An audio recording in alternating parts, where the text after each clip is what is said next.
அனைவருக்கும் ஆண்மனேய அன்பு வணக்கம். அன்பு சொந்தங்களே, இன்றைய பதிவில்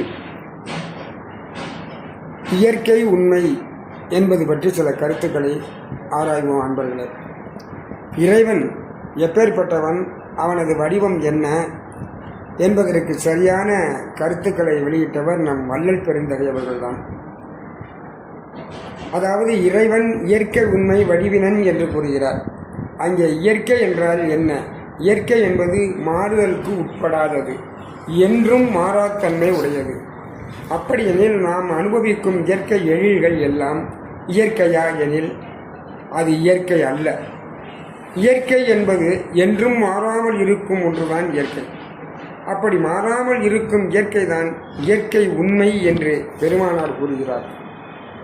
அது எது எனில் அதுதான் பெரும் சுகவெளி ஆகும். அவ்வெளி என்றுமே மாறாத்தன்மை உடையது. அதுதான் சத்தியம், அதுதான் உண்மை, அதுதான் நிஜம், அதுதான் இயற்கையும் ஆகும். அலையும் மனதை இந்த கருத்தில் நிலைநிறுத்தி நாம் பழக வேண்டும். இந்த வெளியானது நம் புறக்கண்களுக்கு தோன்றாது, அகக்கண்களுக்குத்தான் தோன்றும். சரி அன்பர்களே, ஞானசரியையில் 14ஆம் பாடலை ஊன்றி படிப்போம். அதில் தானே தானாகி என்றும் வருகிறது. என்ன பொருள்? கடவுளுக்கு நிகரானவர்கள் யாருமே இல்லை. அவன் தனித்தே இருப்பவன். அதே நேரத்தில் அவன் படைத்த உயிர் இனங்களிலும் அனைத்து பொருள்களிலும் கலந்தும் இருப்பவன் ஆவான். அவன் இல்லாத இடமே இல்லை. மண்ணில் மண்ணாயிருக்கிறான், நீரில் நீராகும். சுருக்கமாக சொன்னால் அசையும் பொருட்களிலும் அசையா பொருட்களிலும் கலந்திருப்பவன் இறைவன்தான். பெருமான் இறைவனை வான் என்று பேசுகிறார்.